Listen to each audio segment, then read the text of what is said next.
বসো বসো বন্ধুগণ, মেহরবানি করে আমরা সবাই বসে পড়ি। আমরা যতক্ষণ সময় বিশৃঙ্খলা করবো ততক্ষণ আলোচনার সময়টা পার হয়ে যাবে। মেহরবানি করে বসে পড়ুন, এখন আলোচনা শুরু হচ্ছে। ঠিক, আমি আপনাদের কাছে যে জিনিসটা বোঝাতে চাচ্ছি সেটা হলো, আপনারা এসেছেন একটা দাবি নিয়ে, আমি এসেছি একটা দাবি নিয়ে, কোরআনও আপনাদের কাছে একটা দাবি নিয়ে এসেছে। কথা বলেন ঠিক না ঠিক? আমি তো সেই কোরআনের দাবিটাই বলতেছি। আপনি বুঝলেন কি না বুঝলেন ওটা আপনার ব্যাপার। কোরআনের মাহফিল দিয়েছেন, কোরআনের দাবির কথা বলা যাবে না। আপনি মুসলমান নামের কলঙ্ক, আপনি অবৈধ নারীর সন্তান, নিশ্চয়ই আপনার জন্মের সমস্যা আছে।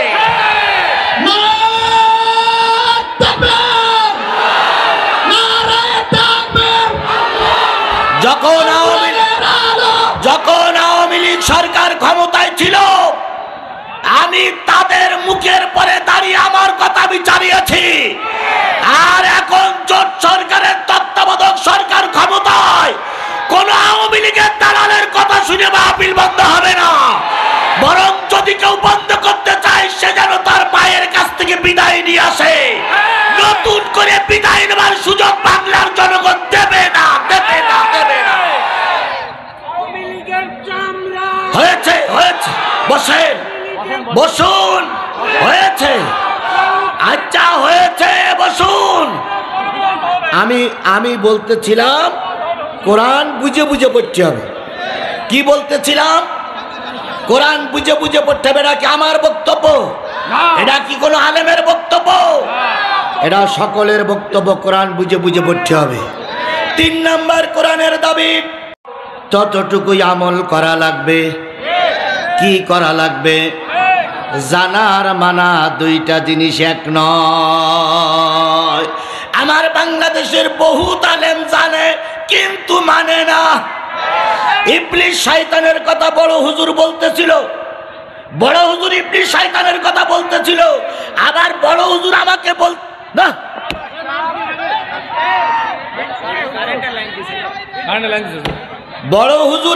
বড় হুজুর শয়তান, জেন শয়তান আর মানুষ শয়তানের কথা বলতেছিল না।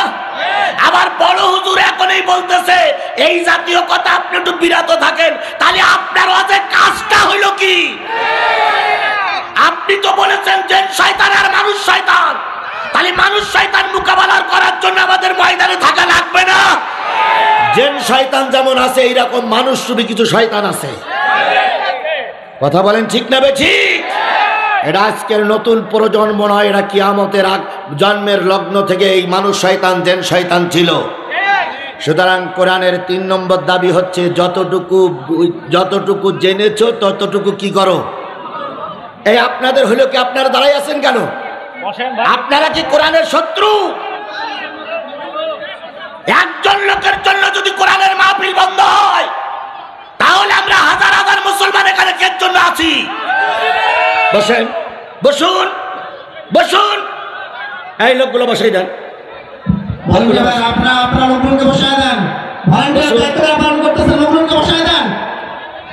বসুন আমার ভাইরা।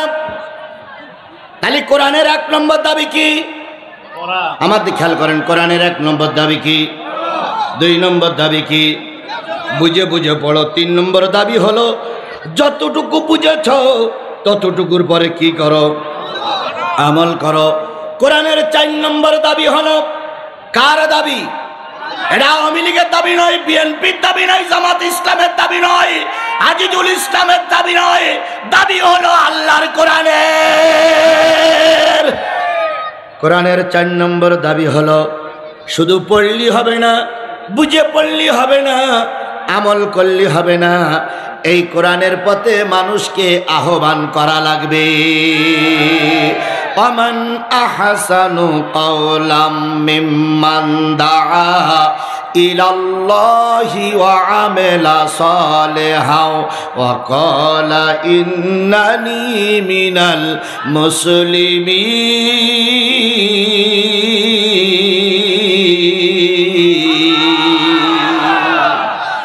কোরআনের 4 নম্বর দাবি হলো, মানুষকে কোন দিকে আহ্বান করতে হবে? কোরআনের দিকে, আল্লাহর দিকে আহ্বান করতে হবে। ওমান আহসানু কাওলাম মিম্মান দাআ ইলাল্লাহ।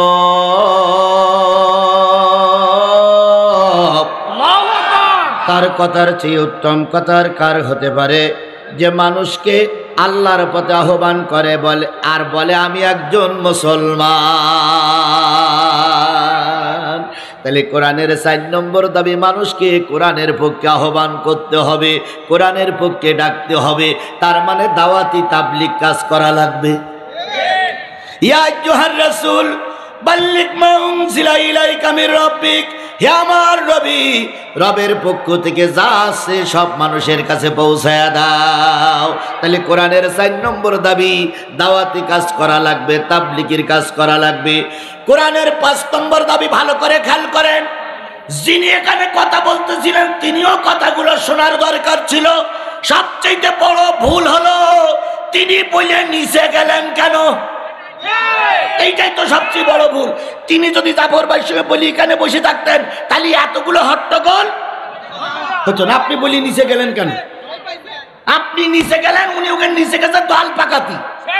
দেখে দল পাকাতি গেছে, যেটুক পাওয়ার দরকার সেটুক পেয়ে গেছে। ও যদি কথা বলি এখানে বসে থাকতো কোনো ঝামেলা হতো না।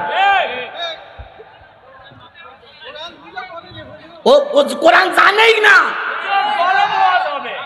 আমার ভাইরা, তাহলে যে জিনিসটা বুঝাতে চাচ্ছিলাম, কোরআনের 5 নম্বর দাবি, তুমি পড়েছ, বুঝে পড়েছ, দাওয়াতে কাজ করেছ, যতটুকু জেনেছ আমল করেছ। এবার কোরআনের 5 নম্বর দাবি হলো, যে লোকগুলো কোরআনের ছায়াতলে এসেছে সেই লোকগুলোর জামাতবদ্ধ করে ফেলো। ওয়াতাসিমু বিহাবলিল্লাহি জামিআ ওয়ালা তাফাররাকু। আল্লাহ রাব্বুল আলামিন বললেন, কোরআনের ছায়াতলে সবাইকে একত্রিত হয়ে যাও। এইবার একত্রিত হওয়ার নাম কি? একত্রিত হওয়ার নাম কি? আরো জোরে বলেন, একত্রিত হওয়ার নাম কি? কিছুক্ষণ পর মসজিদে আজান দেবে, আজানের পরে মসজিদে আমরা নামাজ পড়তে যাব, একসঙ্গে নামাজ পড়বে। এই নামাজটার নাম আরবিতে কি বলা হয়? জামাত। তাহলে কোরআনের 5 নম্বর দাবি হলো জামাতবদ্ধ হয়ে যাও। এর নাম কিন্তু জামাত ইসলাম না। উল্টো বুঝেন না, হয়তো মনে করতে পারেন হুজুর বোধহয় জামাত ইসলামের কথা বলতেছে। না, কখনো নয়।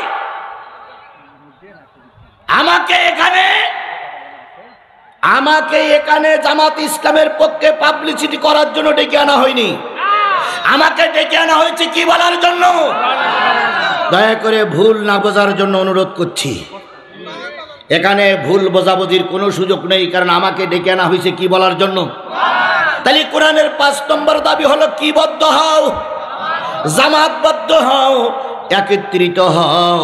একত্রিত হওয়া ছাড়া কোনো কাজ সম্ভব হয় না। যুবকেরা একত্রিত আছে তাই মাহফিলটা দিতে পেরেছে। ছাত্ররা একত্রিত ছিল তাই শেখ হাসিনারে তাড়ানো গেছে। কথা বলেন ঠিক না ঠিক? আবার যদি বাংলাদেশের 18 কোটি মানুষ একত্রিত থাকতে পারি, ভারত আমাদের দিকে চোখ মোটা করে তাকাতে পারবে না। সুতরাং কোরআনের দাবি হলো তোমরা একত্রিত থাকো, পৃথক হয়ে যেও না। পৃথক হইলে বিপদ আসার সম্ভাবনা বেশি থাকে। কথা বলেন ঠিক না ঠিক?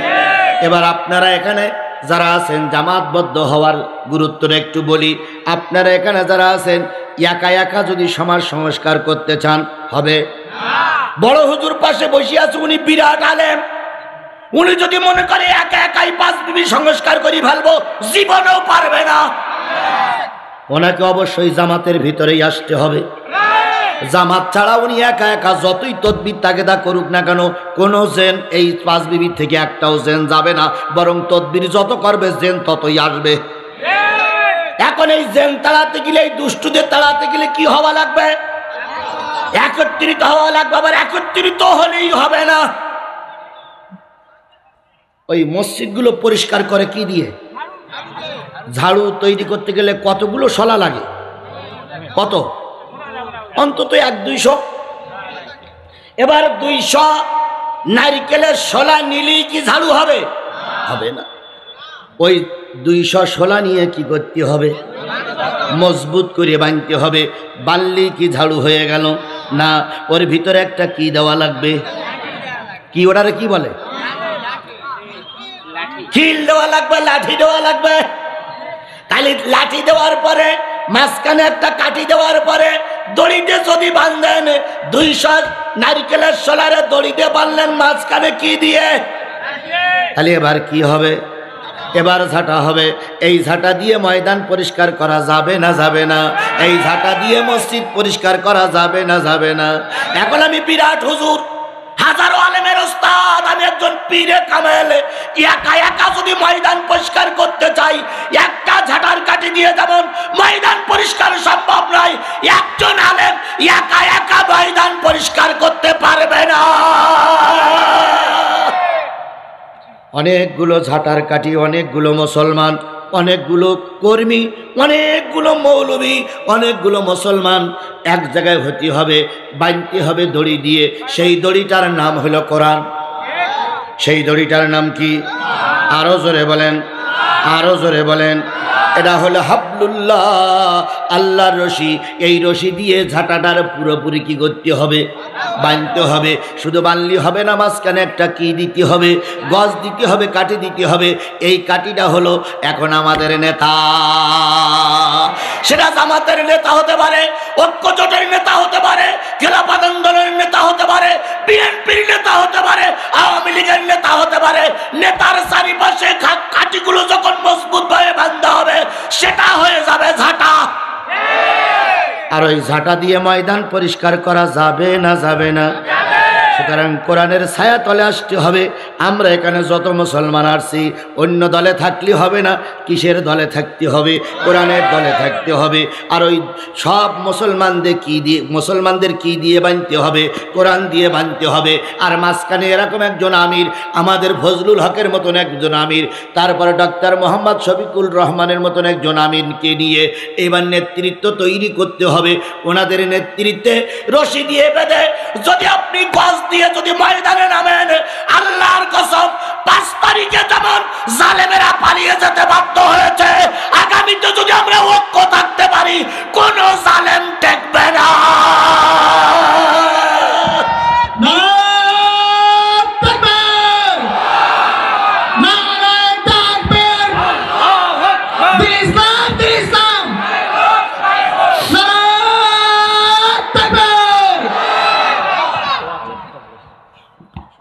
সহজে নামাজ। বাবা কিছু বলবেন? আচ্ছা, মাশাআল্লাহ হচ্ছে। আপনি 6 বার আর আমি 20 বার, লাইন ঠিক আছে। তাহলে 5 নম্বরে জামাতবদ্ধ হন। 6 নম্বর দাবি হলো, এখন 5 বিবিতে লোক আগে ছিল না, এখন অনেক লোক তৈরি হয়ে গেছে। তোমার জামাতে এখন বহুত লোক, সুবহানাল্লাহ বলে। আগে লোক ছিল না, এখন বহুত লোক। গত বছর কোরআনের মাহফিল দিতে পারোনি, এবার দিতে পেরেছ। গত বছর 5 বিবির বড় মসজিদের সামনে মিছিল করতে চেয়েছিলে, মিছিল করতে দেয়নি। এখন মিছিলে ডাকলেই হাজার হাজার লোক একত্রিত হয়ে যায়। তোমার সংগঠন এখন দুর্বল। তোমার সংগঠন এখন কি? শক্ত সবল। তাহলে এখন সময় এসেছে কোরআনের 6 নম্বর দাবি বাস্তবায়ন করার জন্য।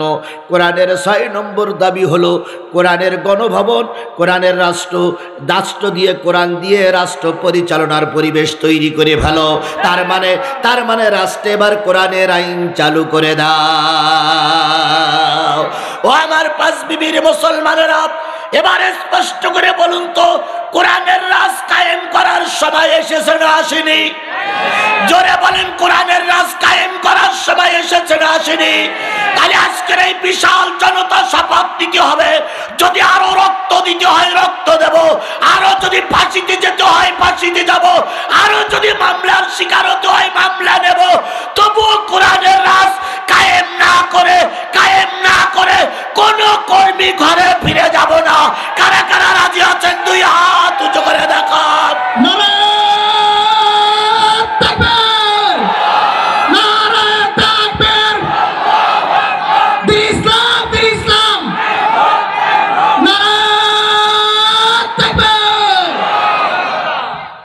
তাহলে কয়জনের দাবি?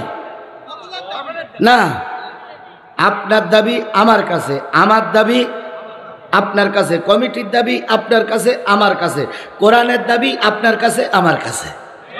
তাহলে কোরআনের দাবি যে আপনার কাছে আমার কাছে, সেটা কয়টা? সেটা কি বুঝতে পেরেছেন আপনারা? সর্বশেষ কোরআনের দাবি হচ্ছে ইসলামের রাজ কায়েম করতে হবে। এটা কিন্তু জামাত ইসলামের দাবি নয়, এটা জাফর মৌলবীর দাবি নয়, এটা আজিজুল ইসলাম জিহাদির দাবি নয়, এটা আল্লাহর কোরআনের দাবি, রাজ কায়েম করো। তাহলে এখন 6 নম্বর দাবি পূরণের সময় এসেছে না আসেনি? তাহলে 6 নম্বর দাবি পূরণের জন্য যার যা আছে তাই নিয়ে ময়দানে থাকতে হবে। ওই পর্যন্ত শেষ। আসলে কথা বলতে গেলে কথার ভিতরে ভাঙন সৃষ্টি হলে সেই কথাগুলো সাজাই গোজাই আনতে অনেক দেরি হয়ে যায়। আচ্ছা, এইবার 2 নম্বর দাবি হলো কমিটির। কমিটি দাবি করেছে আপনাদের কাছে 50 টাকা দিতে হবে যত ঋণ না থাকে। তাহলে কোরআনের দাবি আমরা রাখবো, কমিটির দাবি আপনারা রাখবেন না? রাখবেন না? কারা কারা রাখবেন না হাত তোলেন তো, যে হুজুর আমরা কমিটির দাবি রাখবো না। রাখবেন তো সবাই?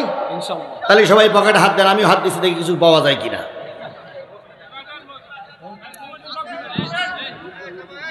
লোক যারা আছেন সবাইকে অনুরোধ করছি, অতি সত্তর আপনারা ঢুকে পড়ুন, অতি সত্তর, একেবারে খুবই সংক্ষিপ্ত সময়। ভাই কারা কারা বের করেছেন হাত তোলেন তো, কারা কারা বের করেছেন? আমি কিন্তু 5 চাইছি, 50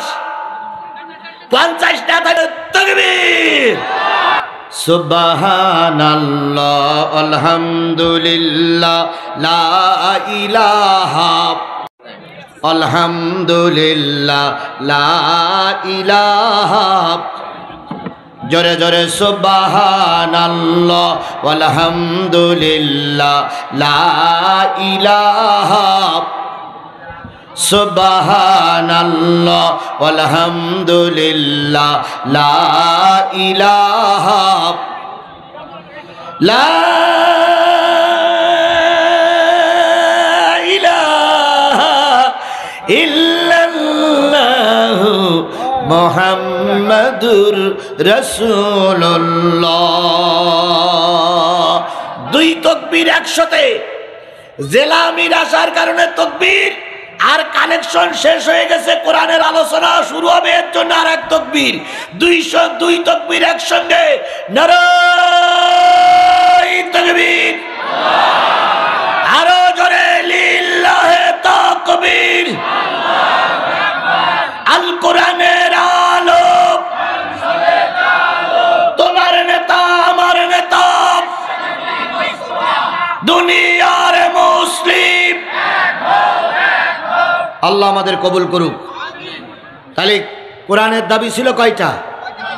সে 6টা শেষ। কমিটির দাবি ছিল কি? একটা, সেটা কি? টাকা, ওটা শেষ। এবার আপনাদের দাবি কি শুনবেন, আর আমার দাবি কি বলবো? সেই ক্ষেত্রে আমি আপনাদের সামনে তেলাওয়াত করেছি সূরা হামিম। মাসেদার কয়টা আয়াত? জোরে বলেন। 2টা আয়াতের পরে অল্পক্ষণ কথা বলে জেলা আমির সাহেবকে দেব। জেলা আমির সাহেব কথা বলার পরে আসরের আজান হবে বা জামাত নামাজ হবে ইনশাআল্লাহ। তাহলে কয়টা আয়াত? আল্লাহ বলতেছেন, ইন্নাল্লাযীনা ক্বালু রাব্বুনাল্লাহ, নিশ্চয়ই যারা বলে আমার রব আল্লাহ, আল্লাহ আমার রব, সুম্মাস্তাকামু তাতানাজ্জালু আলাইহিমুল মালাইকা, এই কথার পরে যারা ইস্তেকামাত থাকে, এই কথার পরে যারা প্রতিষ্ঠিত থাকে, ফেরেশতা নাজিল হয়ে বলে তোমাদের কোনো ভয় নাই, তোমাদের কোনো চিন্তা নাই, তোমাদের জন্য রয়েছে জান্নাতের সুসংবাদ। কি বলে? আল্লাহ আমার কি রব? বলুন আল্লাহ আমার কি? সবাই মিলে বলুন আল্লাহ আমার কি? রব্বুনাল্লাহ, আমার রব হলো আল্লাহ। বলুন তা আল্লাহ আমার রব, এই কথাটা বলার পরে বিপদ আপদ মুসিবত আসবে না? আসবে না? আপনি বললেন আমি ইমানদার, আপনি বললেন আমার রব আল্লাহ, তারপরে পরীক্ষা হবে না? হবে না? কি দিয়ে পরীক্ষা হবে সেটা কি কোরআন শরীফে আছে? আপনি আল্লাহর দলের লোক, আল্লাহর রব বলে মেনে নিয়েছেন, কালেমার পরে ইস্তেকামাত থেকেছেন, অবশ্যই আপনাকে পরীক্ষা নেওয়া হবে। সেই পরীক্ষাটা হলো ওয়ালা নাবলুওয়ান্নাকুম বিশাইইম মিনাল খাউফি ওয়াল জুই ওয়া নাকসিম মিনাল আমওয়ালি ওয়াল আনফুসি ওয়াস সামারাত।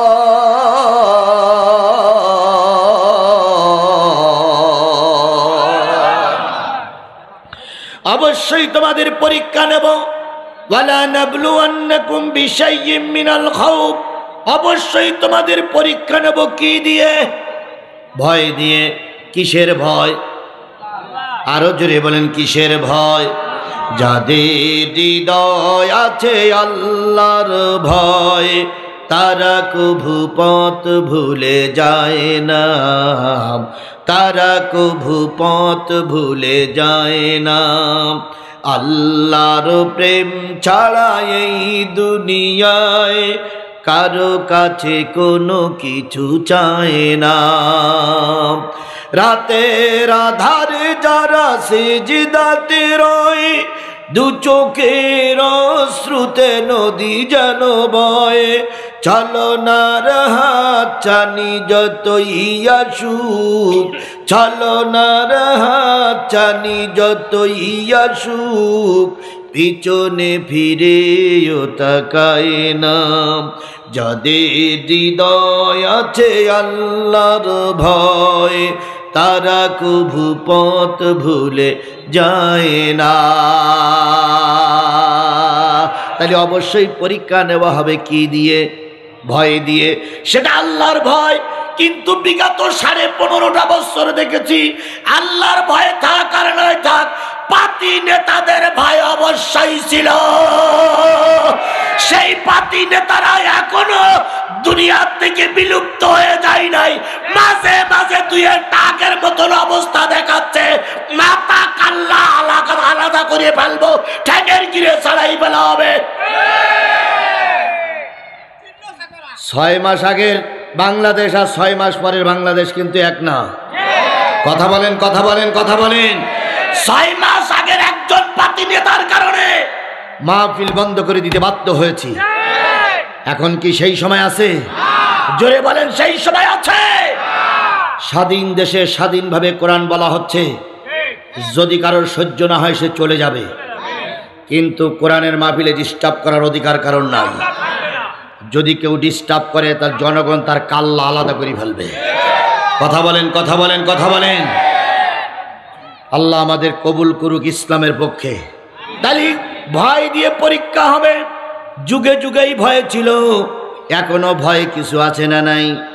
আরো জোরে বলেন আছে না নাই? আল্লাহর ভয় তো আছে, মানুষের ভয় আমাদের ভিতরে লেগেই আছে। 2 নম্বর পরীক্ষা করা হবে অলজু, না খাওয়াই রাখা হবে। ওয়ানাকসিম মিনাল আমওয়ালি ওয়াল আনফুসি ওয়াস সামারাত, ফসলের ক্ষতি হবে, জানের ক্ষতি হবে, মিথ্যা মামলা হবে, বিনা কারণে তোমাকে ফাঁসির কাস্টে ঝুলতে হবে। বাড়ির থেকে ডেকে নিয়ে 3 রাস্তার মুখী তোমাকে গুলি করে মেরে দেওয়া হবে। তোমার গোয়াল ঘরের গরুটা নিয়ে ওরা মাঠে জবাই করে আনন্দ করে খাবে। তোমার মেয়েটার ওরা অত্যাচার করবে, তোমার বাড়ি ঘরে ওরা আগুন লাগাবে। এত কিছুর পরেও যদি আল্লাহর পক্ষে টিকে থাকতে পারো, বিজয় তোমাদের হাতছানি দিচ্ছে, বিজয় তোমাদের হবেই হবে।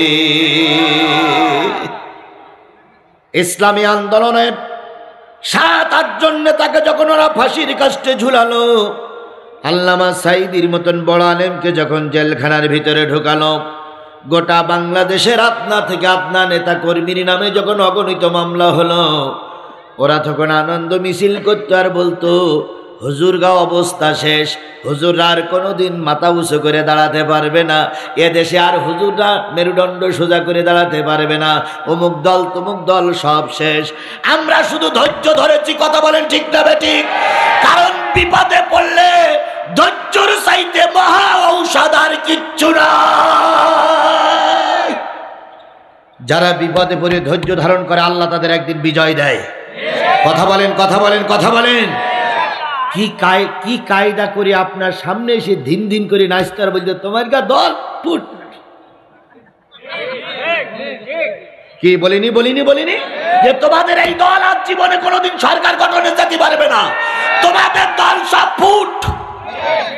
খালেদা জিয়ার নামে মিথ্যা মামলা হলো, তারেক জিয়ারে বিদেশে বসে কাঁদতে হচ্ছে, বাংলাদেশ জামাত ইসলামের শীর্ষস্থানীয় নেতাদের ফাঁসি হলো, আল্লামা সাঈদকে 13 বছর জেল কাটতে হলো। আল্লাহর কসম ময়দান ছেড়ে আমাদের নেতা কর্মীরা পালাই যায়নি। আর একটু ধাক্কা দিল,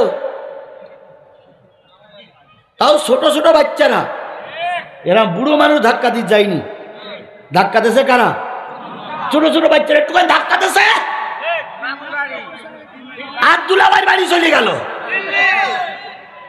আবার এখন ওখান থেকে বলতেছে আমরা সীমানার পাশে আছি, চট করে ঢুকবো। আল্লাহর কসম চট করে ঢুকবে কিনা আমি জানি না, ওরা নেতারা জানে। তবে এই দেশে আর চট করে ঢুকতে দেওয়া হবে না। তুমি এমনি এমনি ঢুকতে পারবে না, তোমাকে অবশ্যই ভারত থেকে ধরে আনা হবে। ধরে এনে এই দেশের আদালতের মাধ্যমে বিচার করা হবে, বিচার করে বিচারের রায় কার্যকর করা হবে। তবে সরকার গঠন করার জন্য আর তোমাকে এদেশে আসতে দেওয়া হবে না। যদি বলেন আপনারা কি ইচ্ছা করে করবেন না, পৃথিবীর ইতিহাস বলে কোন জালেম পালিয়ে যাওয়ার পরে আবার সেই দেশে এসে সরকার গঠন করতে পারেনি। সুতরাং আজকেও যারা জুলুমি করেছো, এই জুলুম জালেমদেরকে আর আসতে দেওয়া হবে না। বলুন তো, বিডিআর হত্যার জন্য এরা কি দায়ী নয়? বিডিআর হত্যার জন্য এরা কি দায়ী নয়? হেফাজতের আলেমদেরকে লাইট নিভাইয়ে দিয়ে রাতের অন্ধকারে মেরে গরম পানি দিয়ে রক্তগুলো ধুয়ে দেওয়ার জন্য এই স্বৈরা শাসক শেখ হাসিনা কি দায়ী নয়? আল্লামা সাঈদীর রায়ের পরে 300 লোককে গুলি করে মারা হয়েছিল রাজপথে, এর জন্য কি এরা দায়ী নয়? 5ই আগস্টের আগে এই জুলাইয়ের আন্দোলনে 1600 মানুষকে গুলি করে মারা হয়েছে, অনেক মেয়ে লোককে মেরে ফেলা হয়েছে, ছোট্ট ছোট্ট বাচ্চাদের গুলি করে মারা হয়েছে। এর জন্য কি এই বঙ্গবন্ধুর কন্যা দায়ী নয়? তোমরা এখন বলো এই কথা বলা যাবে না, জিহ্বা টেনে ছিঁড়ে ফেলা হবে। যেদিন তোমরা অন্যায় কাজ করেছিল সেদিন কেন ভাবনি যে দেশে আমাদের থাকা লাগবে? বিনা কারণে বিনা অন্যায়তে আমাদের নামে মামলা দেওয়া হয়েছে। স্বরাষ্ট্র উপদেষ্টা নাম কি? তারা এখন বর্তমান স্বরাষ্ট্র উপদেষ্টা আসিফ নজরুল বিডিআর হত্যা মামলা নিয়ে গড়িমসি করছে। তিনি চাচ্ছে বিডিআর হত্যা মামলার বিচার দেশে যেন করা না যায়, কারণ এ দেশে করলেই আগে ধরা পড়বে ভারত। আমরা স্পষ্ট করে 5 বিবির এই জনসমুদ্র থেকে বলতে চাই, আসিফ নজরুল তোমার ওই উপদেষ্টা কোন ভারতের দালাল বসায়নি, তোমার ওই উপদেষ্টা পদে বসিয়েছে বাংলাদেশের 18 কোটি জনগণ। বিডিআর হত্যা মামলা নিয়ে যদি গড়িমসি করা হয়, শেখ হাসিনাকে যেভাবে জুতা পিটা করে জনগণ তাড়িয়েছে, আসিফ নজরুল তোমাকেও দেশ থেকে তাড়ানো হবে। কারণ আমরা দেশের শান্তি শৃঙ্খলা বজায় রাখতে চাই। এর মানে এই নয় যে তোমরা আগের সরকারের মতন যা করবা তাই আমরা মেনে নেব, এটা মেনে নেওয়া হবে না, হবে না, হবে না। কথা বলেন। আল্লাহ আমাদের বোঝার তৌফিক দান করুক। তাহলে ঈমান আনার পরে পরীক্ষা হবে না? অতীতের মানুষের পরীক্ষা হয়েছে না হয়নি? এই পরীক্ষার সময় যারা অটুট থাকে আর বলে লা তাখাফু, যারা বলে সুম্মাস্তাকামু, আমরা এই কথার পরে প্রতিষ্ঠিত আছি। আল্লাহ বলেন লা তাখাফু, ওই লোকদের জন্য কোনো ভয় থাকে না, ওই লোকদের জন্য কোনো চিন্তা থাকে না। ফেরেশতারা সুসংবাদ দেয়, মরার পরপরই তোমরা আল্লাহর জান্নাতি। তাহলে জান্নাতে যেতে গেলে পরীক্ষা দেওয়া লাগবে না? বলুন তো, যারা ভালো ছাত্র তারা পরীক্ষা দেখলে খুশি হয় না বেজার হয়? যারা ভালো ছাত্র তারা পরীক্ষা আসলে কি হয়? খুশি হয়। আর যারা টোকাই মাল এরা চায় পরীক্ষা জানো বিগত 15.5 বছর যারা ছিল এরা সব টোকাই মাল। এই জন্য এরা কখনো দেশে নির্বাচন চায়নি। এরা চাইছে অটো পাস। কি পাস? আরো জোরে বলেন, কি পাস? বড় হুজুর চেয়ারে বসা, বড় হুজুরের বয়স হয়ে গেছে, বড় হুজুর বলুক একটা ছেলে পরীক্ষা দিয়ে এক রোল করেছে, ওই ছেলেটার মর্যাদা, আর একটা ছেলে পরীক্ষা না দিয়ে এক রোল করেছে, দুইজনের মর্যাদা কি এক? জোরে বলেন এক। তাহলে আমরা পরীক্ষা দিয়ে ক্লাসে উঠতে চাই, আমরা পরীক্ষার মাধ্যমে রাজনীতি রাখতে চাই, আমরা পরীক্ষা দিয়েই এদেশে গণতন্ত্র ফিরিয়ে আনতে চাই। আমরা দিনের ভোট রাতে করে টোকাই মাল হতে চাই না। আবার টোকাই মালেরা ফুলের মালা গলায় পরিয়ে মঞ্চে দাঁড়িয়ে বলতো, ভাইরা আমার, বোনেরা আমার, এবারের নির্বাচন সুষ্ঠু হয়েছে। এত সুষ্ঠু নির্বাচন পৃথিবীর ইতিহাসে আর কেউ দেখেনি। পরের দিন পেপারে লেখা হলো, সুষ্ঠু হয়েছে নির্বাচন, ভোট দিয়েছে প্রশাসন, তাকিয়ে তাকিয়ে দেখেছে জনগণ। এরা সব টোকাই মাল। কথা বলেন ঠিক না ঠিক? আর এই টোকাই মালাদের কোনো অধিকার ছিল না আল্লামা সাঈদীর বিচার করার, এই টোকাই মালাদের কোনো অধিকার ছিল না মতিউর রহমান নেজামীর বিচার করার, এই টোকাই মালাদের কোনো অধিকার ছিল না খালেদা জিয়ার বিচার করার।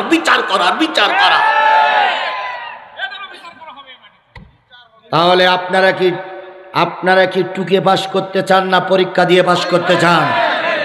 আপনারা কি অটো পাসের পক্ষে না পরীক্ষা দেওয়ার পক্ষে? তাহলে আজকের এই মাহফিল থেকে শপথ নিতে হবে, আগামী দিন পরীক্ষা আসতেছে, এই পরীক্ষায় আমরা কোরআনের পক্ষে রেজাল্ট নিয়ে ঘরে ফিরব। কোরআনের পক্ষের রেজাল্ট নিয়ে ঘরে ফিরতে কারা কারা রাজি আছেন? দুই হাত উঁচু করে আল্লাহরে দেখান। কোরআনের পক্ষের রেজাল্ট নিয়েই ঘরে ফিরব, কোন অবস্থায় রেজাল্ট বাতিলদেরকে দেব না। কথা বলেন ঠিক না ঠিক? সকল মানুষকে শপথ নিতে হবে রেজাল্ট আসবে কিসের পক্ষে?